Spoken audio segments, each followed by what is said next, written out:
Nous t'élevons, Seigneur, ce matin. Ta grandeur et ta grâce dans nos vies. Merci pour ton amour tout. Saint le Seigneur, digne l'agneau, assis sur le trône. Que chant dans nos cœurs célèbre à nouveau sa grâce et sa grandeur.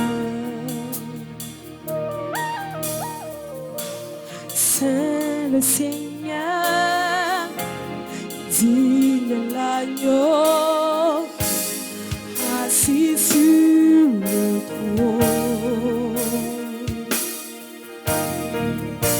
Que chante dans nos cœurs célèbre à nouveau sa grâce et sa grandeur.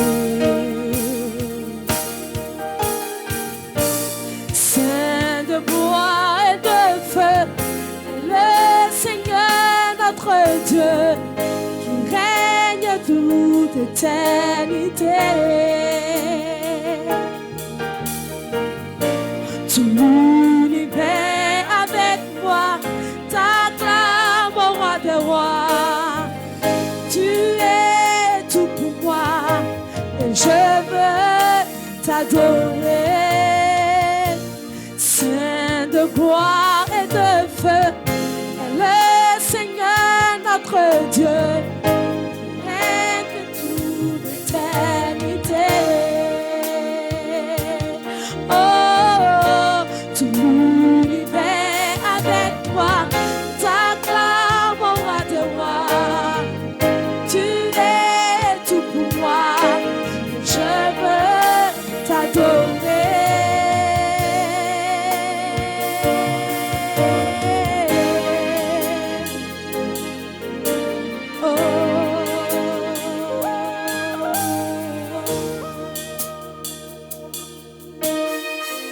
Vêtu de splendeur, d'éclat et d'ardeur, paré de lumière au sein des éclairs. Puissance, sagesse et honneur, louange à notre Dieu. Sa gloire resplendit des cieux.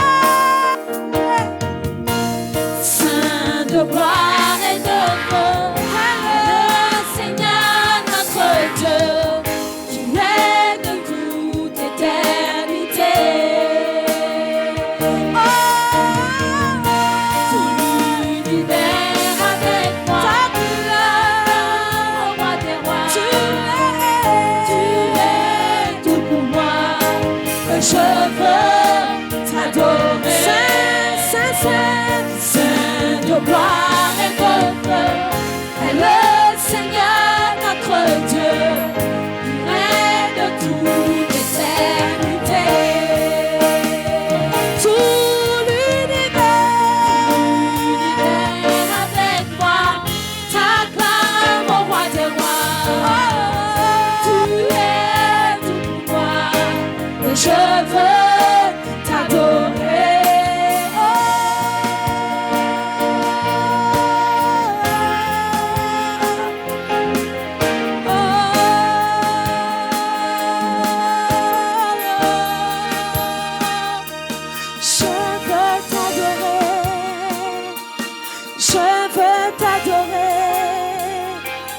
Je veux t'adorer, je veux t'adorer, je veux t'adorer, je veux t'adorer, je veux t'adorer, oh, je veux t'adorer, je veux t'adorer, je veux t'adorer. Je veux t'adorer, oh, oh, je veux t'adorer, je veux t'adorer,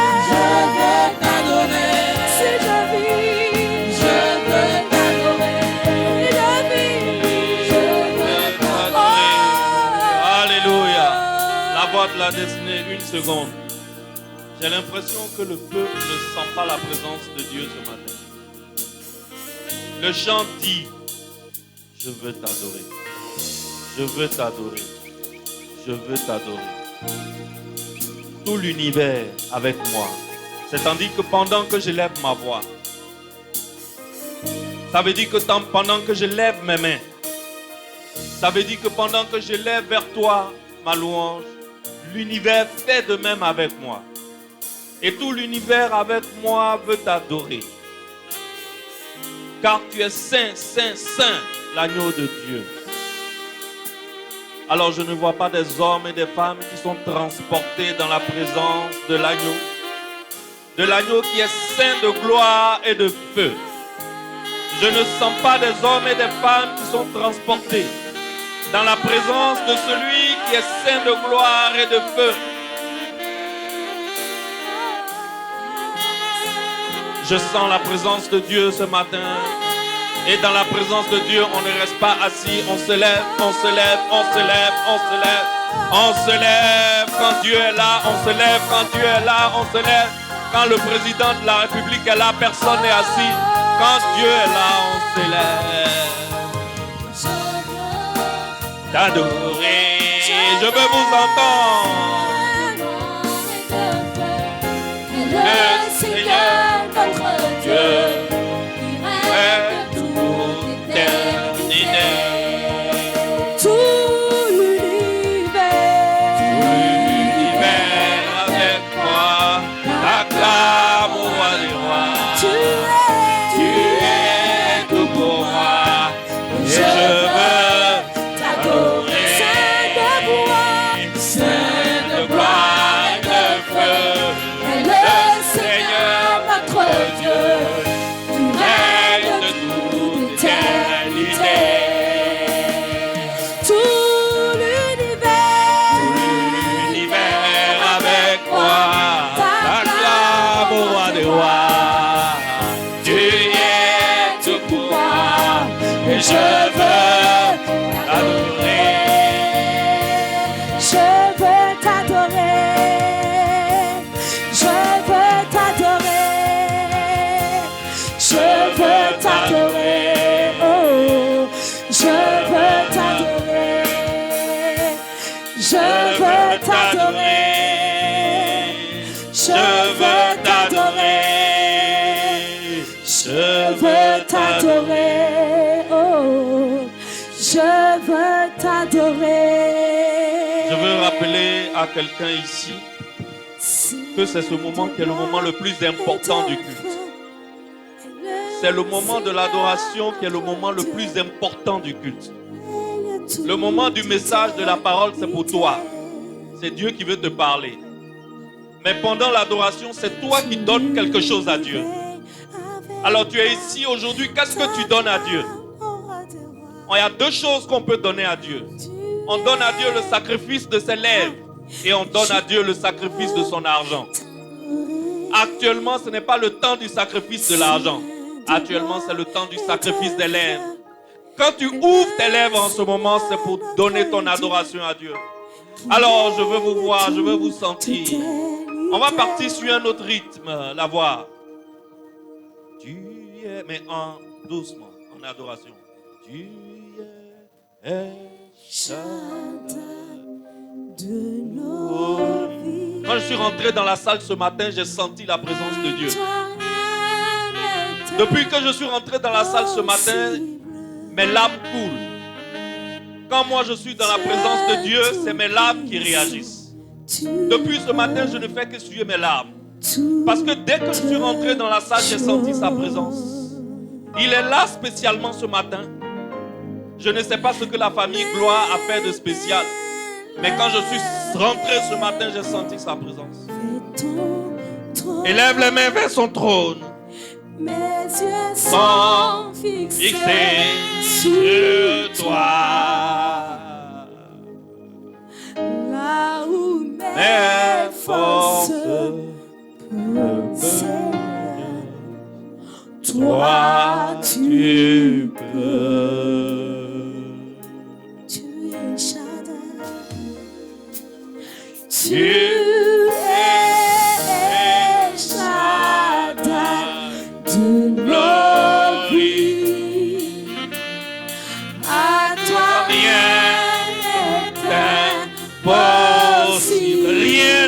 impossible à toi, Seigneur.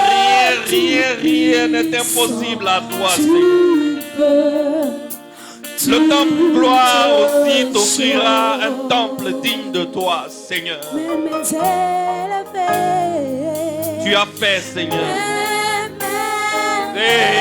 Élevé dans toi. Mes yeux sont fixés sur toi. Là où mes forces,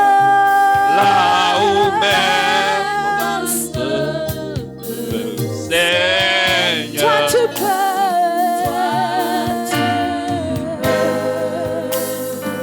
Tu es Shaddai. Dieu est Shaddai. Glorie à toi, rien n'est impossible. Donne tout ce que tu as à Dieu. Ô puissant, tu peux toutes choses. Mes mains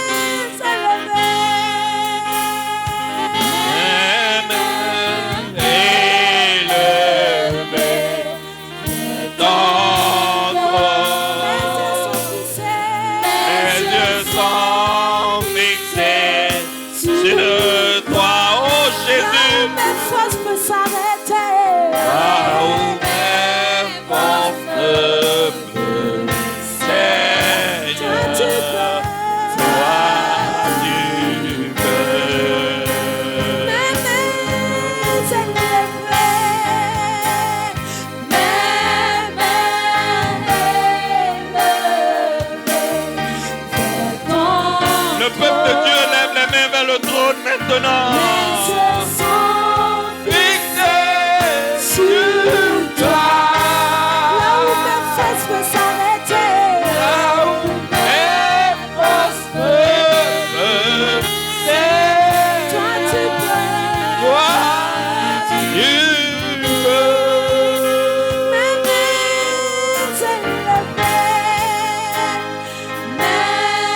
Où est-ce que tu as été bloqué cette semaine? Sur quoi est-ce que tu as été bloqué cette semaine? Quelle est l'impossibilité dans ta vie cette semaine? Quelle a été l'impossibilité de ta vie cette semaine? Qu'est-ce que les hommes n'ont pas pu te faire cette semaine, mais que tu veux que Dieu te fasse? C'est le moment de recevoir. C'est le moment de recevoir. C'est le moment de recevoir. Lève les mains vers son trône. Lève les mains vers son trône. Reçois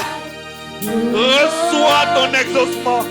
Reçois ton exaucement maintenant. Reçois ton exaucement maintenant. Fils de Dieu, reçois ton exaucement. Fille de Dieu, reçois ton exaucement. Dieu descend dans ta situation. Dieu descend dans sa situation maintenant. Oh, tu peux toutes choses. Mes mains élevées, mes mains élevées, devant toi. Mes yeux sont fixés, mes yeux sont fixés sur toi. Là où mes forces peuvent s'arrêter, là où mes forces peuvent. Seigneur, toi tu peux. Merci Seigneur. Le temple gloire te dit merci ce matin. Le temple gloire te dit merci parce que tu as accepté de venir parmi nous. Nous sommes une bande de pécheurs que tu as réunis ici. Il n'y a personne parmi nous qui est parfait. Personne ici n'est saint. Personne ici ne fait ta volonté. Mais Père, tu nous as réunis quand même. Tu nous as dit, venez à moi mes enfants, car je veux vous faire du bien. Et Seigneur, voici les hommes et voici les femmes qui t'ont entendu ce matin. Voici les hommes et voici les femmes qui sont venus dans ta présence ce matin, parce qu'ils veulent recevoir de toi. Mais nous savons que pour recevoir de toi, C'est pendant que nous te donnons notre adoration. Alors reçois l'adoration du temple gloire de Benjerville. Reçois l'adoration de ce peuple soumis devant tes yeux. Reçois l'adoration de ce peuple dont les yeux sont fixés vers toi. Reçois l'adoration de cette église qui sait que à toi rien n'est impossible. Reçois l'adoration de cette église qui a un projet qui le dépasse. Seigneur, tu nous as dit que lorsqu'un projet ne nous dépasse pas, c'est que ça ne vient pas de toi. Un projet qui nous dépasse, ça veut dire que ça vient de toi. Voici cette église, nous sommes remplis à craquer. Et il n'y a plus de place dans cette église. Et il n'y a plus de place dans cette salle. Seigneur, tu veux nous envoyer vers nos lieux élevés. Tu veux nous envoyer vers nos lieux élevés. Tu veux nous envoyer vers un endroit où nous allons te bâtir une maison à ta gloire. Alors qu'aucun d'entre nous ici ne peut réunir le 10e de ce que nous avons. Nous te disons que rien n'est impossible à toi. Parce que Seigneur, là où nos mains ne peuvent, là où nos mains s'arrêtent, là tu commences ton travail. Toi tu peux faire. Cette église te dit tu peux faire. Il y a un homme ici qui te dit Seigneur, tu peux intervenir dans ma situation. Il y a une femme ici qui te dit Seigneur, ce matin je crois que tu peux intervenir dans ma situation. Car à toi rien n'est impossible. Tu peux toutes choses. C'est cette phrase que nous allons répéter tous ensemble. Tu es Shaddai, glory à toi, rien n'est impossible. Même dans ta situation, il peut. Dieu tout-puissant, tu peux toutes choses. J'attends un tonnerre d'acclamation pour le Dieu tout-puissant qui peut toutes choses. Pour le Dieu tout-puissant à qui rien n'est impossible. Rien n'est impossible à toi, Jésus. Rien n'est impossible à toi, El Shaddai. Rien n'est impossible à toi, Adonai. Rien n'est impossible à toi, Jéhovah Sabaoth. Oh yes, oh yes, oh yes, oh yes, oh yes.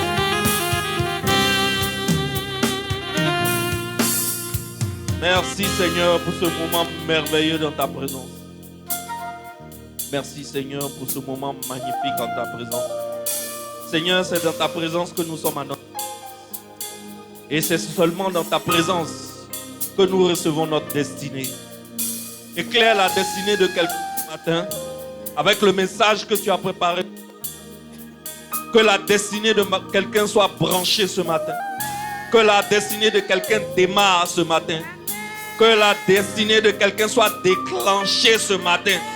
Dans le nom puissant de Jésus-Christ de Nazareth, le peuple de Dieu dit Amen, Amen, Amen, Amen, Amen, Amen, Amen. Yes! Alléluia. Tu peux t'asseoir. Tu peux t'asseoir. Alors aujourd'hui, j'ai le plaisir, j'ai l'honneur de vous demander qu'on acclame pour accueillir le bishop Daddy Désiré. Alléluia. Sois la bienvenue, bishop.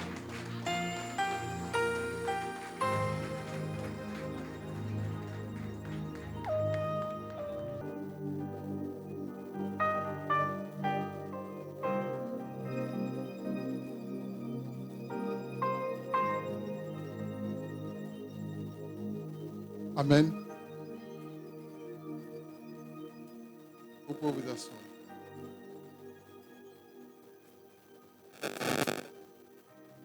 Ce matin, nous allons parler de quelqu'un. Nous allons parler de celui-là même qui est le Père des miséricordes. Nous allons parler de celui-là même qui est le Dieu de toute consolation. Nous allons parler de celui-là même qui prend soin de nous. Nous allons parler de celui-là même qui a donné sa vie pour nous. Nous allons parler de celui-là même qui nous a délivrés des ténèbres par son sang. Celui sur qui quiconque compte n'est jamais déçu. J'ai parlé de Jésus. Ce Jésus, nous allons parler de son caractère. Ce caractère qui déroute beaucoup de chrétiens. Le silence de Dieu. Parfois, Dieu est silencieux. Pourtant, nous sommes en règle. Nous sommes les meilleurs. Et on ne comprend pas toujours. Le thème de mon message ce matin, c'est le silence de Dieu. Mais je ne vais pas faire le message sans avoir dit merci au bishop qui a bien voulu anticiper mon intervention. Mais ça, c'est dans le plan de Dieu. Alors, ce matin, j'ai deux situations à vous proposer. La première situation se trouve dans le livre de Jean, au chapitre 4, au verset 46. La Bible nous dit, et je lis, donc chapitre 4, Jean 4, 46 à 50. Il dit, il retourna donc à Canaan en Galilée, où il avait changé l'eau en vin. Il y avait à Capernaum un officier du roi dont le fils était malade. Ayant appris que Jésus était venu de Judée en Galilée, il alla vers lui et le pria de descendre pour guérir son fils, qui était près de mourir. Et Jésus lui dit, « Si vous ne voyez pas des miracles et des prodiges, vous ne croyez point. » L'officier du roi lui dit, « Seigneur, descends avant que mon fils ne meure. » « Va, lui dit Jésus, ton fils vit. » Verset 53, on dit, le père reconnut que c'était à cette même heure-là que Jésus lui avait dit, ton fils vit. Il vit, il crut, lui et toute sa famille, et toute sa maison. Amen. Voilà quelqu'un qui était là au premier miracle de Jésus. D'après vous, quel était le premier miracle de Jésus? Pardon? Très bien. Il était là quand Jésus a transformé l'eau en vin. Et donc, il savait que ce Jésus qui transforme l'eau en vin pouvait guérir son enfant, même si son enfant était à distance. Donc, il vient voir Jésus sur cette base pour dire, Seigneur, viens chez moi pour guérir mon enfant. Il dit, descends chez moi pour guérir mon enfant. Jésus lui dit, non, écoute, mais c'est parce que tu as vu les miracles là que tu crois. Si tu n'as pas vu les miracles, tu ne peux pas croire. Et l'homme insiste. Et Jésus dit, bon, ok, je ne vais pas aller chez toi, mais va, ton fils vit. Il est sur place. Et le centenier, il est à Korogo là-bas. Et il lui dit, va, ton fils vit. Jésus, il est sur place ici et il envoie la parole à Korogo qui guérit l'enfant. Et quand le père s'en va, il demande, on lui dit, ah, ton enfant est bien portant. Il dit, mais à quelle heure? Il dit, c'était à 17h. Il dit, mais c'est à cette heure-là que Jésus a dit que ton fils va. Ton fils vit. Voici cet homme qui peut guérir à distance. Va garder silence. Va garder silence devant des gens qu'il connaît bien. Et nous allons comprendre pourquoi il garde silence devant des gens qu'il connaît bien, alors qu'il répond facilement à des gens qu'il ne connaît pas. La Bible ne nous dit pas expressément qu'il connaissait ce officier. On savait qu'il avait entendu, il était là quand le miracle se faisait, donc c'était tout. Voici toute la relation qu'il avait avec Jésus. Il n'avait pas une autre relation. Et pourtant, Jésus va faire autre chose avec les gens qu'il connaissait bien.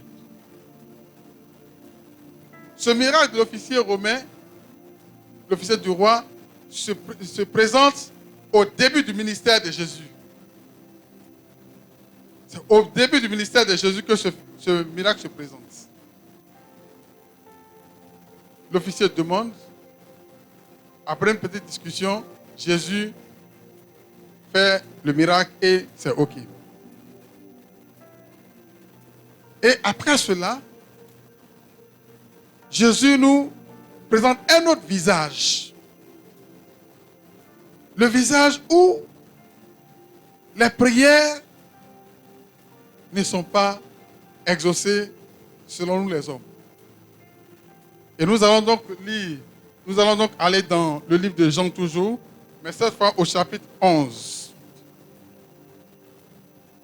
Au chapitre 11, au verset 1. Je commence à lire. Il y avait un homme malade, Lazare de Béthanie, village de Marie et de Marthe, sa sœur. C'était cette Marie qui oignit de parfum le Seigneur et qui lui essuya les pieds avec ses cheveux. Et c'était son frère Lazare qui était malade. Les sœurs envoyèrent dire à Jésus, « Voici celui que tu aimes est malade. » Dites-moi, est-ce que ce n'est pas la même situation? Prêchons ensemble. Est-ce que ce n'est pas la même situation? L'officier a son enfant qui est malade. Il vient voir Jésus, il dit, guéris l'enfant. Sur le champ, Jésus guérit. Les deux sœurs envoient quelqu'un pour avoir quelqu'un vers Jésus pour dire que celui que tu aimes est malade.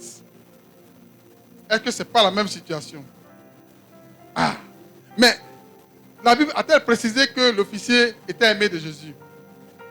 La Bible n'a jamais dit que Jésus aimait l'officier. Au contraire, même Jésus lui reproche que c'est parce qu'il a vu les miracles qu'il croit. Donc ça veut dire que, quelque part, Jésus ne le détestait pas, mais il ne l'aimait pas comme Marie et Marthe.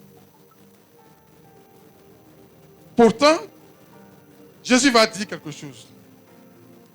Lorsqu'il reçoit la demande, il dit quelque chose qui n'a rien à voir avec la demande. Il dit, après avoir entendu cela, Jésus dit, cette maladie n'est point à la mort, mais elle est pour la gloire de Dieu, afin que le Fils de Dieu soit glorifié par elle. Amen. Cette maladie n'est pas pour la mort. Mais qui a parlé de mort ici? Est-ce que les messagers ont parlé de mort? Mais Jésus nous parle d'un mort. Alors que nous, on parle de maladie. Alors que l'officier qui ne connaissait pas, quand on a parlé de maladie, il a parlé de vie. Vous ne voyez pas un peu de contradiction? Est-ce que vous ne voyez pas une contradiction quelque part?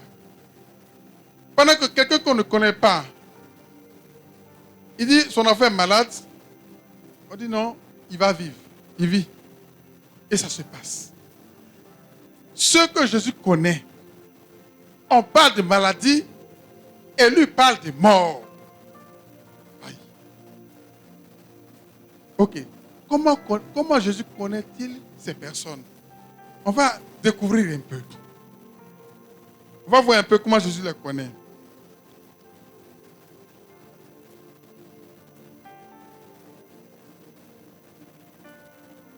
Nous allons aller dans Luc 10, verset 38. 38 à 42.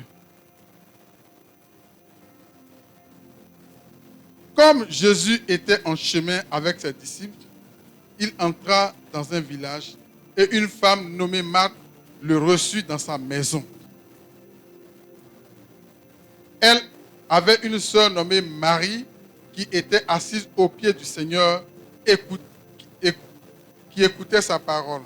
Marie était occupée à divers soins domestiques, suivant et dit, Seigneur, cela ne te fait-il rien que ma sœur me laisse seule pour servir? Dis-lui donc de m'aider. Et le Seigneur lui répondit, Marthe, Marthe, tu t'inquiètes et tu t'agites pour beaucoup de choses. Une seule chose est nécessaire. Marie a choisi la bonne part qui ne lui sera point ôtée. Amen. Donc, voici la relation qui existait entre la maison de Lazare avec ses sœurs et Jésus. Jésus était habitué à leur maison.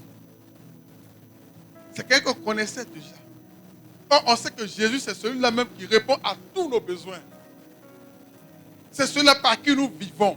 C'est celui-là par qui nous existons. C'est celui-là qui connaît le début de toutes choses avant la fin. Mais, Marie était tout le temps au pied de Jésus, écoutant la parole de Dieu. Et c'est cette même Marie de qui Jésus a rendu témoignage pour dire que ce qu'elle a fait là, c'était la meilleure des choses. C'était la bonne part. Donc c'était vraiment une chrétienne, si on peut dire ainsi, vraiment irréprochable. Et c'est cette même Marie qui allait, comme on appelle ça, oindre Jésus d'un grand parfum et avoir essuyé les pieds de Jésus avec son parfum. Donc, elle avait une intimité avec ce Dieu. C'était une véritable adoratrice. Au point que Jésus pouvait dire que non, elle m'a déjà embaumé, elle a déjà embaumé mon corps. C'est-à-dire qu'elle avait déjà perçu la mort de Jésus. Donc, elle avait une dimension extraordinaire de la parole de Dieu. Marthe, elle, quant à elle, s'occupe de tous les soins domestiques de Jésus. Et voici ces deux sœurs qui sont dans des problèmes à qui Jésus ne répond pas. Vous ne voyez pas qu'il y a une contradiction? Non, répondez-moi, est-ce qu'il n'y a pas une contradiction là? Est-ce qu'il n'y a pas un moment de jalousie quelque part? Un gars qui arrive à l'église, il prie, allez, au nom de Jésus, il est exaucé. Il a la voiture, il a tout. Et toi, tu es à l'église depuis longtemps. Tu pries, tu fais tout. Et Dieu ne répond pas. On peut citer un autre cas. Zacharie et Élisabeth. La Bible déclare qu'ils sont intègres dans leur voie. Ils étaient irréprochables. Mais malgré cela, ils n'ont pas eu d'enfants. Pourtant, la parole de Dieu déclare qu'il n'y aura pas de stérile dans la maison. Et ils sont irréprochables. Malgré cela, pendant toute leur jeunesse, ils n'ont pas eu d'enfants jusqu'à ce qu'ils soient vieux. Est-ce qu'il y a pas une contradiction dans ça? Le silence de Dieu. Quand on regarde ces exemples, devant qui Dieu est-il resté silencieux? Devant ceux qu'il connaît ou bien devant ceux qui ne connaissent pas? D'après vous. Hein? Devant ceux qu'ils connaissent. Ah. Vous voyez que le centenier, comme on appelle l'officier, lui, il ne connaît pas trop, donc il a demandé, c'est ok. Mais Marie et Marthe, Jésus a plutôt donné un programme. Il dit la transformation de la maladie en mort pour la gloire de Dieu. Il donne un programme. L'autre côté,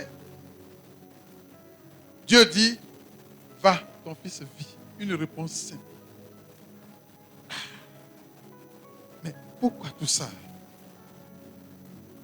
Pourquoi tout ça? Posons-nous la question.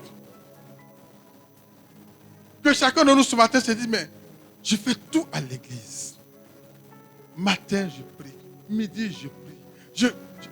Je prophétise. Je fais tout, mais ça n'évolue pas. Je prie, c'est comme si Dieu ne m'écoute pas. Voilà le décor. Et dans ce temps, beaucoup de chrétiens ne comprennent pas. Beaucoup ne comprennent pas. Parce que c'est frustrant. Ton ami qui n'a rien fait rapidement, il a tout eu, Et toi, tu es là, tu jeûnes, tu pries, tu fais ce que Dieu te dit, et puis rien. On se moque même de toi et rien. Le silence de Dieu. Regardez même Jésus. Pendant les 30 premières années, Dieu s'est tu. Les 30 premières années de Jésus, Dieu s'est tu. C'est seulement à 12 ans qu'il y a une petite paragraphe, une parenthèse qui est sortie où Jésus a dit à Joseph et à Marie, mais ne savez pas que je vais m'occuper des affaires de mon père. Mais pendant 30 ans, Dieu s'est tu sur Jésus, Jésus n'a rien fait.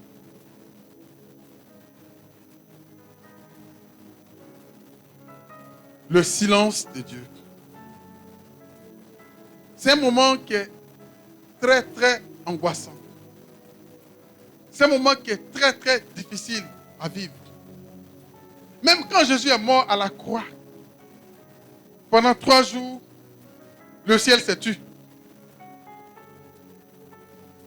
Au point que les disciples de Maïs pouvaient s'inquiéter. On croyait que c'est celui qui allait sauver Israël. Mais vraiment, voici ça. Au point que les disciples se sont barricadés parce qu'ils avaient peur.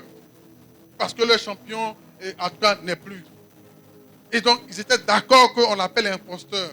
Tout le monde était d'accord parce qu'on craignait. Mais pendant ce temps, Dieu s'est tu.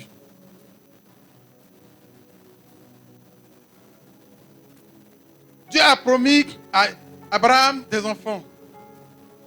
Mais pendant 25 ans, Dieu s'est tu. Dans son angoisse, Abraham a voulu aider Dieu. Lui et sa femme, ils sont allés vers Agar pour donner Ismaël. Et Dieu va lui dire, c'est pas ce qu'il t'a dit. Mais c'était angoissant. Est-ce que Dieu m'a-t-il menti? Est-ce que ce que Dieu m'a dit là, est-ce que c'est vrai? Ou bien y a-t-il un péché quelque part que j'ai fait? Voilà les questions que les gens se posent. Et c'est le problème de tous les chrétiens aujourd'hui. Qui n'a pas ce problème-là? Qui n'a jamais été confronté au silence de Dieu? Levez le doigt. Qui a une fois été confronté au silence de Dieu?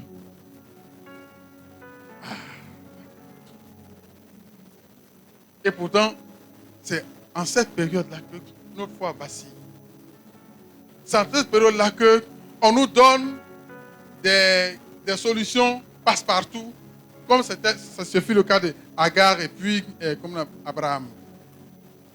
Mais souvent, ces raccourcis-là ne sont pas dans le plan de Dieu, ça nous crée des problèmes. Voici un peu. Nous allons continuer notre message. Jésus, donc,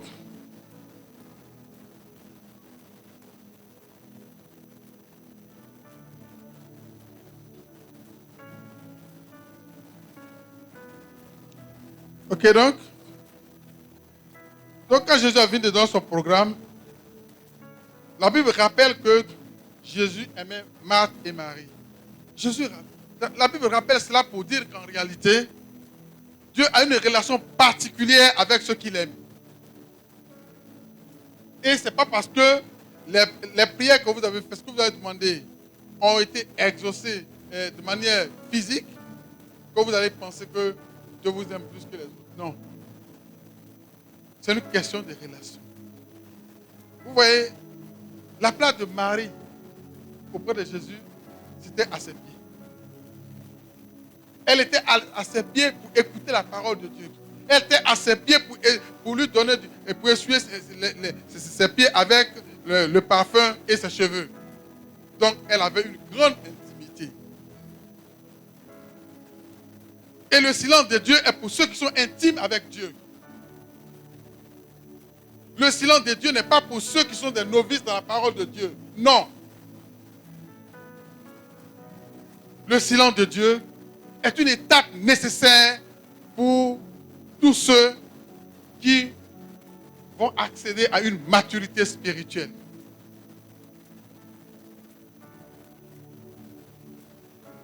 Le silence de Dieu est une période où Dieu lui-même établit un programme qui dépasse ton entendement. Regardez ce qui s'est passé avec l'officier romain, l'officier du roi.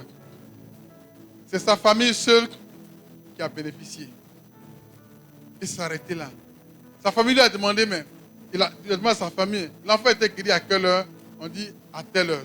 Lui et sa famille ont cru et s'est arrêté là. Ce n'est pas allé ailleurs. Mais le silence de Dieu produit bien plus que ça. Et nous allons voir cela. Alors,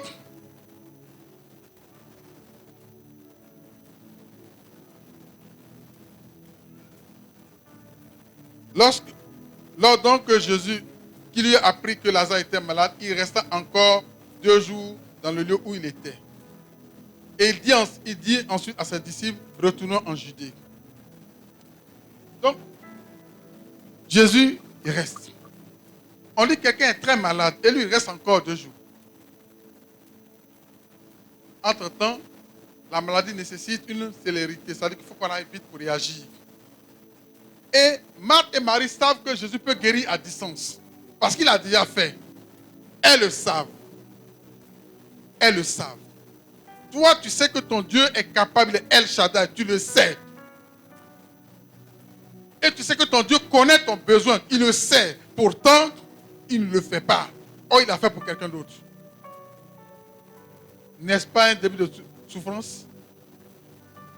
N'est-ce pas une souffrance? Pourtant, c'est lui qui a guéri plusieurs personnes. Mais il ne peut même pas donner une parole pour guérir, alors que c'est cette parole-là même qu'il a déjà donnée. Et pour nous, il refuse de donner ça. Et il dit maintenant, allons. Alors que Jésus pourrait rester sur place pour dire non, Lazare, sois guéri. Il ne le fait pas. C'est maintenant qu'il décide de partir. Or, de là où il est, où Lazare est, il y a au moins 1 ou 2 jours de marche. Arrivé, et même avant d'aller, il a attendu jusqu'à ce que Lazare meure. Mais regardez bien quelque chose. Pendant que Jésus ne faisait rien pour Marthe et Marie, Jésus suivait la situation. Parce qu'il a dit, il a dit, allons maintenant parce que Lazare est mort. C'est maintenant, il dit, on va lire ça tranquillement. Il dit, et il lui dit ensuite, aux disciples, retournons en Judée. Les disciples lui disent, Rabbi, les Juifs tout récemment te cherchaient, te lapidaient, et tu retournais en Judée. Jésus lui dit, je passe ta... Après ces paroles, il leur dit, Lazare, notre ami, dort, je vais le réveiller. Les disciples lui disent, Seigneur, s'il dort, il sera guéri.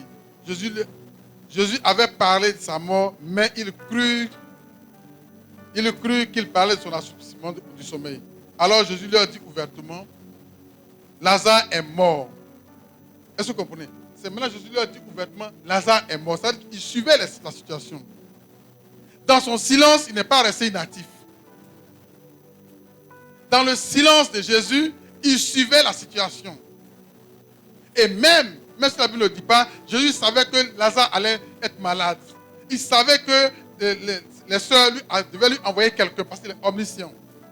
Il le savait. Mais quand il a vu, il n'est pas parti parce qu'il savait que son temps n'était pas encore arrivé. Donc, il a attendu que Lazare meure. Et cela, il dit maintenant, lèvons-nous. Humainement parlant, la situation devient intenable. Humainement, les sœurs comptaient sur Jésus pour venir faire quelque chose. Et il n'est pas venu. Voilà quelqu'un que tu aimes, que tu appelles au secours, et il ne vient pas. Quelle sera ton attitude? Tout va te passer par la tête. Et c'est ce qui se passe dans la tête de tous les chrétiens. Ah, mais pourquoi ceux qui ne vont pas à l'église là, il a promotion, moi je n'ai pas promotion? Pourquoi ceux qui ne vont pas à l'église là, il a l'argent, moi je n'ai pas l'argent? Pourquoi ceux qui ne donnent pas ses dîmes, qui ne donnent pas ses offrandes, qui ne fait rien, il est vraiment riche et je ne suis pas? Voici la situation du chrétien. Voilà ce à quoi nous sommes confrontés aujourd'hui.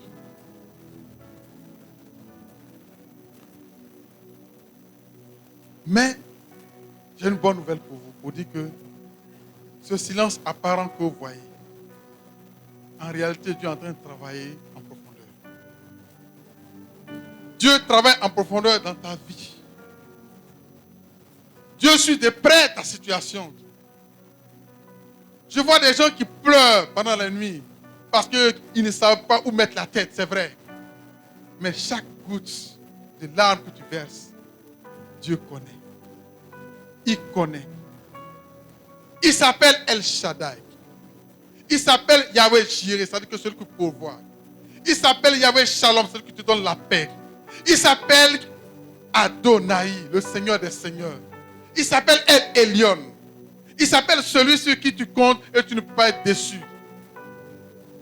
Mais parce qu'il t'aime, il veut travailler en profondeur avec toi. Et la formation en profondeur fait très mal. Elle fait très, très, très, très mal. On peut même démissionner parce que c'est insupportable. Tu finis de payer ta dîme, le propriétaire vient te dire, bon, tu dois le loyer, il faut sortir de ma maison. Tu as investi dans une église, tu as investi quelque part, mais tu n'as rien à manger. Et les gens se moquent de toi. Mais là, Dieu travaille. Regardez même Marie. Quand l'ange est venu dire à Marie qu'elle va tomber enceinte, qu'elle est tombée enceinte, est-ce qu'elle n'a pas eu de problème avec Joseph? Est-ce qu'elle n'a pas eu de problème avec Joseph? Joseph, tout le temps, Joseph lui dit, mais attends, toi tu m'as trompé? Tu m'as trompé? Donc, bon, ok. Et selon les standards des hommes, Joseph était un bon mari. Donc, il était un homme de bien. Donc, qu'est-ce qu'il a voulu faire? Secrètement, comment on appelle ça? Renvoyer Marie et mettre la honte sur Marie. Mais Dieu qui savait cela, écoutez tout en silence. Et un jour, l'ange va dire à Joseph, attention, ne la touche pas. Donc le silence de Dieu nous prépare à des grandes choses. Le silence de Dieu nous prépare à la consolation. Le silence de Dieu nous prépare à ce qui transcende notre cadre individuel. Cet officier, c'est sa famille qui s'est réjouie de la guérison. Mais ici, le programme que Jésus a tracé dans la mort de Lazare, dans la maladie de Lazare, c'est un programme d'envergure. C'est un programme d'envergure. Alors, si Dieu a un programme d'envergure avec toi, naturellement, tu vas passer par la solitude, par le silence. Jésus même l'a expérimenté sur la croix. Qu'est-ce que Jésus a dit? Mais d'abord à Gethsémani. Quand Jésus était seul à Gethsémani, qu'est-ce qu'il a dit? Il dit, mon âme est triste à mourir. Il comptait sur Pierre, Jacques et Jean pour l'aider dans la prière. Mais là encore, il y avait un silence. Il y avait encore un silence. Par 3 fois, il les a trouvés en train de dormir. Et Jésus se trouvait seul. Dans le silence de Dieu, tu te retrouves seul. Et tu crois que tout le monde est contre toi. Tu crois que Dieu même est contre toi. Tu crois que le Saint-Esprit est contre toi. Tu crois que les anges sont contre toi. Rien n'est fait pour t'arranger. Jésus pouvait dire, mon âme est triste à mourir. Jésus pouvait dire à la croix, mon Dieu, pourquoi m'as-tu abandonné? Parce que Dieu s'était tué. Mais est-ce que c'était un fait du hasard? Est-ce que Dieu n'était pas d'accord que Jésus vienne à la croix? Si Jésus n'était pas allé à la croix, est-ce que toi tu seras sauvé aujourd'hui? Et que tu seras appelé fils de Dieu? Non. Il est difficile de comprendre, de vivre le silence de Dieu parce que c'est une épreuve. C'est un moment douloureux, très douloureux. Mais c'est un moment aussi de maturation spirituelle. Alors Jésus, suivant le calendrier, il va demander à ce que de retourner là où Lazare était. Et Jésus arrive. Donc, il est resté pendant... Quand il arrivait, déjà, Lazare était déjà au tombeau depuis 4 jours. Ça veut dire que certainement que Lazare était malade il y a longtemps. Parce qu'il est resté pendant 2 jours. C'est après 2 jours que Lazare est mort. Il arrive, on dit fait 4 jours, donc ça veut dire environ 1 semaine. Parce que les sœurs l'ont envoyé. La Bible dit qu'ils sont restés pendant 2 jours pour attendre. Donc il a attendu 2 jours, donc ça fait 2 jours. Et au moment d'arriver là-bas, ça fait 4 jours. Donc ça veut dire pratiquement 6 jours, 1 semaine, où la famille qui comptait sur le bien-aimé, qui comptait sur Jésus, on ne voit pas Jésus. 6 jours d'attente. 6 jours d'angoisse. 6 jours de quelqu'un qui a une vraie adoratrice comme Marie, qui a mangé la parole de Dieu, qui la connaît, qui l'a adorée en vérité en esprit. Voici qu'elle est là. Elle n'a aucun soutien. Elle n'a aucun appui. Je te dis ce matin que toi qui t'appelles Marie, toi qui étudies la parole de Dieu, toi qui adores Dieu en vérité en esprit, ce message est pour toi. Toi qui te poses des questions pour dire, mais Dieu où tu es, ce message est pour toi. Parce que Jésus vient maintenant. Il vient maintenant. Et Jésus va dire quelque chose qui est extraordinaire. Quand Jésus est arrivé, quand Jésus a rompu le silence et il est venu, il était à l'entrée du village. Jésus était à l'entrée du village. Et qui vient d'abord? C'est Marthe. Elle vient voir Jésus. La Bible dit qu'elle alla au-devant de Jésus. Aller au-devant de quelqu'un, ça veut dire quoi? Mais je vais à sa rencontre comme un ami, comme un égal. Et elle dit à Jésus, si tu avais été là, elle informe Jésus que si tu avais été là, mon frère ne serait pas mort. Elle a informé. Jésus aussi l'informe que lui, la résurrection de la vie. Est-ce que vous comprenez?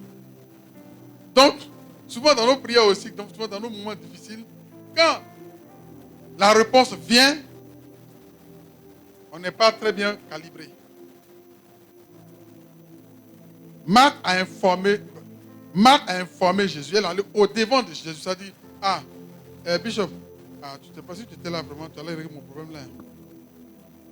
Il dit, bon oui, mais je peux le régler. Et puis, Marie vient. La Bible déclare que Marie alla vers Jésus. Elle vient. Marie ne va pas au-devant de Jésus. Marie va vers Jésus. Et comme la place de Marie était à ses pieds, elle se met à ses pieds en adoration. Et elle répète les mêmes choses. Mais là, quelque chose change. Quelque chose change. On peut lire les deux messages de... On va lire ça ensemble. Ce que Marie a dit, ce que Marthe a dit. Vous allez voir que c'est la même chose. Donc, quelqu'un prend la Bible pour lire ce que Marie a dit à Jésus et quelqu'un d'autre prend la Bible pour lire ce que Marthe a dit à Jésus. On va voir si ce n'est pas la même chose. Celui qui a trouvé? Qui a trouvé? Lorsque Marthe apprit que Jésus arrivait, elle alla au-devant de lui, tandis que Marie se tenait assise à la maison. Marthe dit à Jésus, Seigneur, si tu eusses été ici, mon frère ne serait pas mort. Mais maintenant même, je sais tout ce que tu demanderas à Dieu, Dieu te l'accordera. Verset 23, Jésus lui dit, ton frère ressuscitera. 24, je sais, lui répondit Marthe, qu'il ressuscitera à la résurrection, au dernier jour. Verset 25, Jésus lui dit, je suis la résurrection et la vie. Celui qui croit en moi vivra, quand même il sera mort. Verset 26, et quiconque vit et croit en moi ne mourra jamais. Crois-tu cela? Verset 27. Elle lui dit, oui, Seigneur, je crois que tu es le Christ, le Fils de Dieu qui devait venir dans le monde. C'est bon. Donc vous voyez, quand Jésus a dit à Marthe que son frère va ressusciter, elle a dit oui, c'est à la résurrection. Elle n'a pas cru qu'il peut ressusciter maintenant. Non, elle n'a pas cru à cela. Elle a dit, c'est vrai, à la résurrection des morts, il va ressusciter. Donc, même dans la douleur, lorsque Jésus a rompu le silence, l'attitude de Marie, l'attitude de Marthe, n'a pas permis à Jésus de faire quelque chose. Elle n'a pas permis parce qu'il y avait une incrédulité à l'intérieur. Il y avait un légalisme, c'est-à-dire qu'on fait les choses parce que comme tout le monde le fait, je le fais. Je viens informer Jésus sans rien, sans m'attendre à quelque chose. Donc, Jésus aussi l'informe aussi que ton frère va ressusciter. Donc ici, la leçon qu'on tire, c'est que c'est vrai.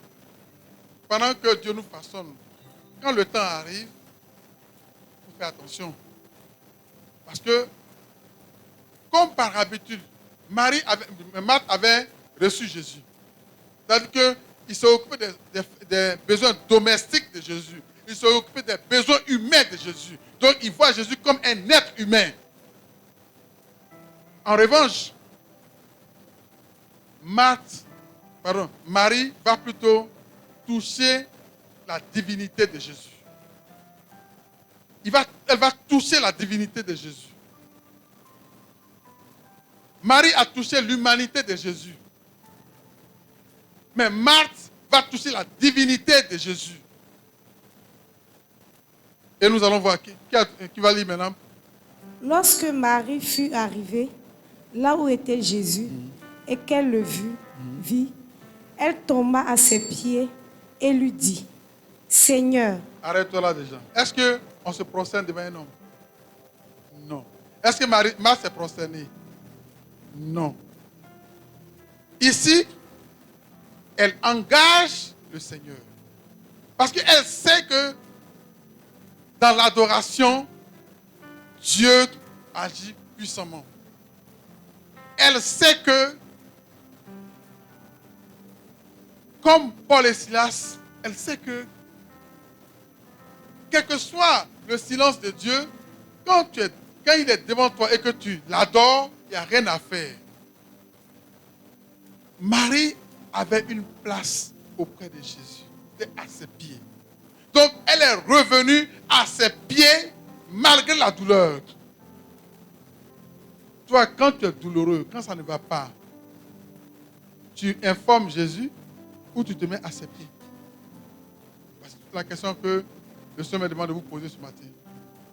Lorsque ça ne va pas dans ta vie, tu te mets au pied de Jésus ou bien tu es là pour l'informer de manière humaine. Est-ce que tu prends Jésus historique de la Bible ou tu prends Jésus révélé par la foi? Donc, Marie avait dit la révélation de la divinité de Jésus. Alors, elle va utiliser un langage spirituel qui est l'adoration, et elle s'adore, elle se prosterne avec son cœur. Elle ne se prosterne pas de manière légale. Elle ne se prosterne pas de manière religieuse. Non. Elle se prosterne parce que quelque chose doit se passer. Continue. Elle tomba à ses pieds et lui dit, Seigneur, si tu avais été ici, mon frère ne serait pas mort. Jésus, la voyant pleurer, elle et les Juifs qui étaient venus avec elle, frémit en son esprit et fut tout ému. Arrête-toi là d'abord. Est-ce que ce ne sont pas les mêmes paroles que les deux sœurs ont dit? Mais l'attitude de cœur de Marie allait faire bouger Jésus. C'est ton cœur qui fait bouger Dieu. Ce n'est pas ce que tu fais. C'est le motif qui t'amène à faire telle ou telle chose, qui amène Dieu à répondre dans ta situation. Est-ce que tu donnes parce que pour que les gens te voient, pour qu'on t'apprécie, ou est-ce que tu donnes parce que c'est Dieu qui t'a demandé de donner? Et quand tu donnes, est-ce que tu donnes pour la gloire de Dieu ou tu donnes pour la gloire des hommes? Pendant que Marthe faisait les choses pour la gloire, pour l'humanité de Jésus, Marie fait les choses pour la divinité de Jésus. Donc, ici, on a deux échelles. On a une échelle humaine, où il y a toutes des frustrations, où on fait des longues prières, où on fait des longs jeûnes, où on fait des longues offrandes, sans résultat. Et on a Marie, qui est le prototype même de la divinité de Jésus, qui déclenche toutes les situations et qui fait bouger Dieu même, qui fait descendre Dieu de son trône, parce que Jésus et le Père font un.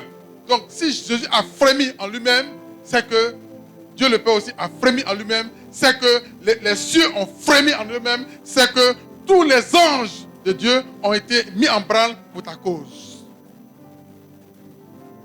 Peux-tu arriver à cette dimension? Peux-tu arriver à cette dimension? Pendant que Marie était devant Jésus, elle ne s'occupait même pas. Elle a juste engagé Dieu en disant, ah, je sais que tu es mon Seigneur, mais voici la situation. Et là, étant à ses pieds, Marie dépose son fardeau aux pieds de Jésus. Car Jésus a dit, venez à moi, vous qui êtes fatigués et chargés, et je vous donnerai du repos. Alors que Marthe informait Jésus.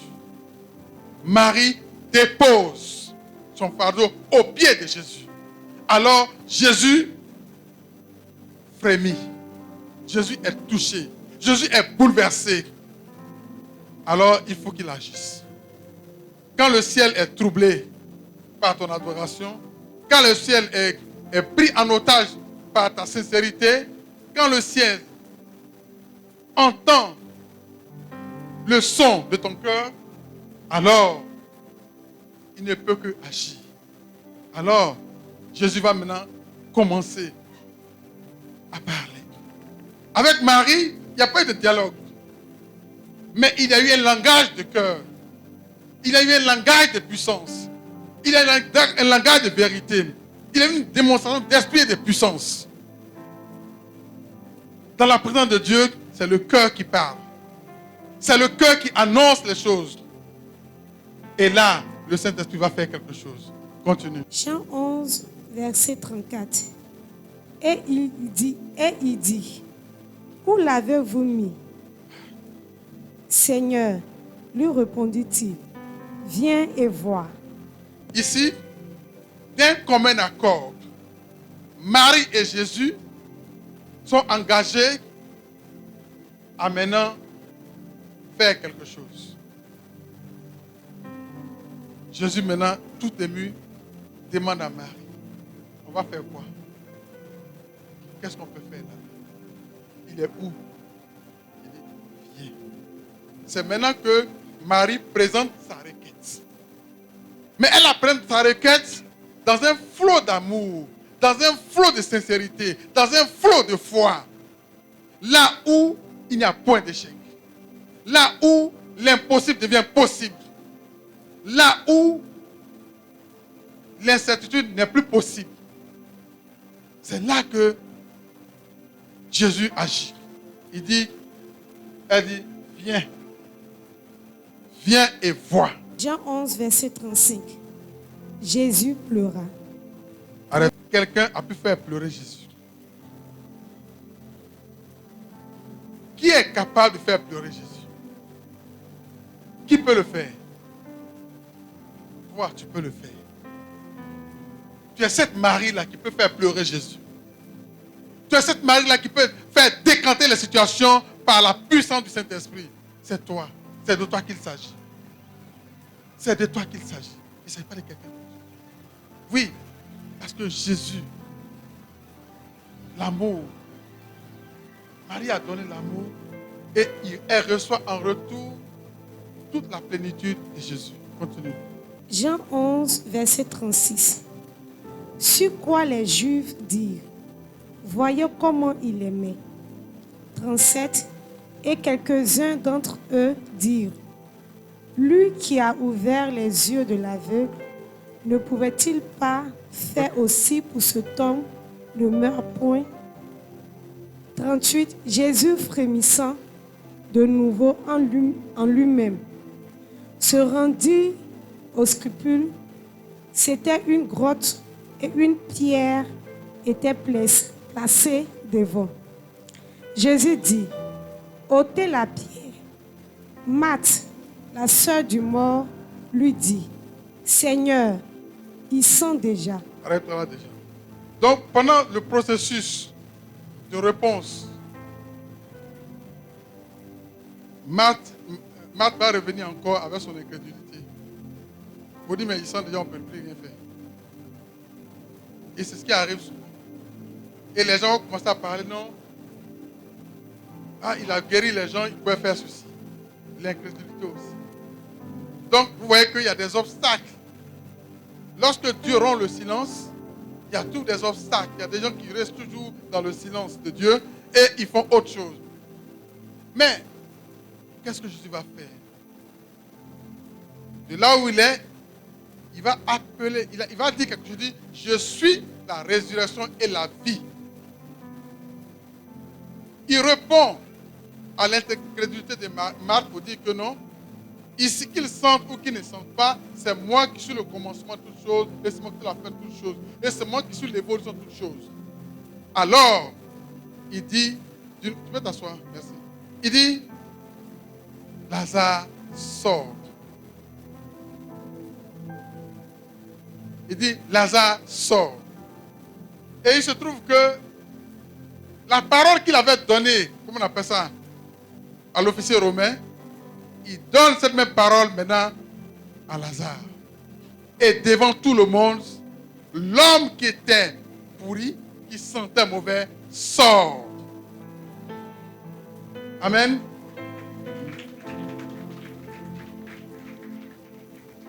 Alors, quelle est la situation de ta vie où tout est pourri? Quelle est la situation de ta vie où tout sent mauvais? Quelle est la situation de ta vie où tout est sans dessous. Je te dis ce matin que suis l'exemple de Marie. Parce que là où il y a la pourriture, c'est la gloire de Dieu qui va sortir. D'accord? Il est le El Shaddai de nos vies. Il est le El Shaddai de nos vies. Son silence te propulse à des hauteurs les plus insoutenables, les plus insondables.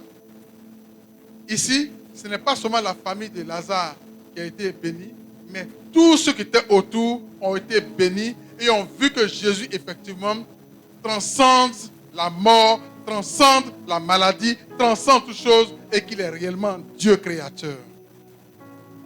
Donc, ton Dieu créateur, pour te former, va donc prendre du temps de maturité qui est le silence dans lequel il va te plonger. Mais pendant ce temps, il travaille. Il ne laisse rien au hasard. Donc, si tu es dans un temps de silence, adore ton Dieu et attends-toi à lui et il t'exaucera. Amen.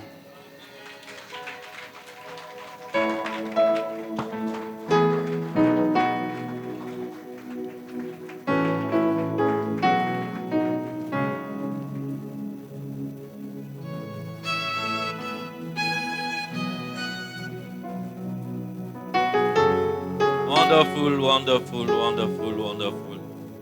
Tu ne regrettes pas d'être venu aujourd'hui, non? Amen. Moi, j'ai retenu trois choses. La première chose, c'est que le Seigneur, il a un comportement différent en fonction de qui vient vers lui. Quand c'est quelqu'un qui ne le connaît pas, quand c'est quelqu'un qui vient de nulle part, qui n'a aucune intimité avec lui, quand il vient, il demande, Dieu donne tout de suite. Mais quand c'est quelqu'un qui est dans son intimité, quand c'est quelqu'un qui le connaît bien, quand c'est quelqu'un qui est bien habitué à lui, quand la personne vient vers Dieu, il y a un silence. Mais l'orateur nous a fait comprendre que ce silence-là, c'est pour t'arranger toi-même.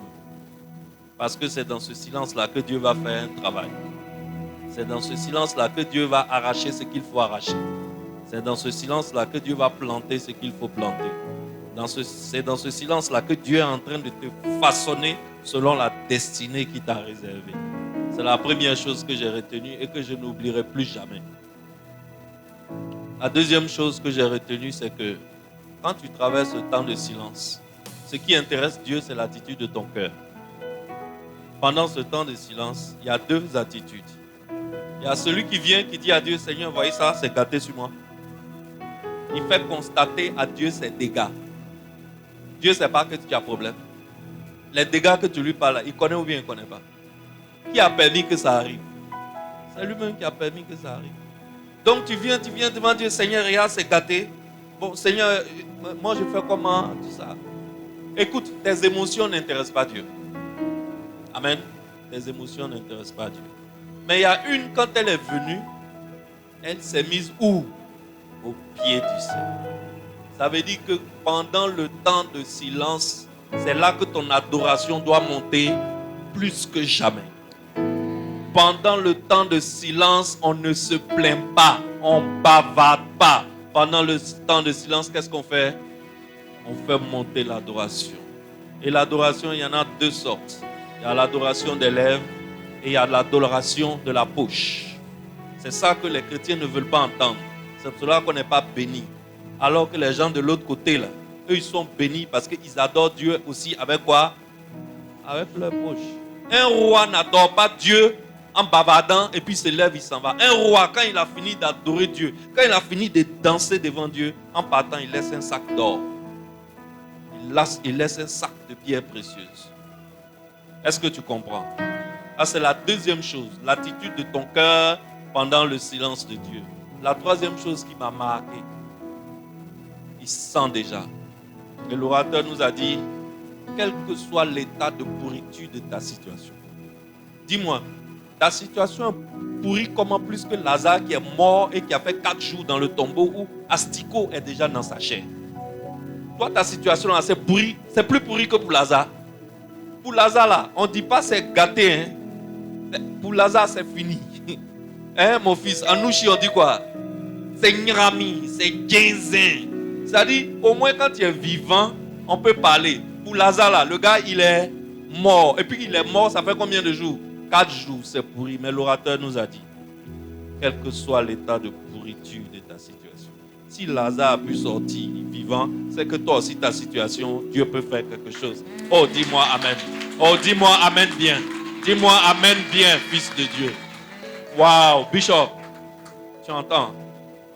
C'est pour ce que le Saint-Esprit nous a fait dire, que le peuple réagit de cette façon. Ce n'est pas pour moi. Le peuple te dit merci.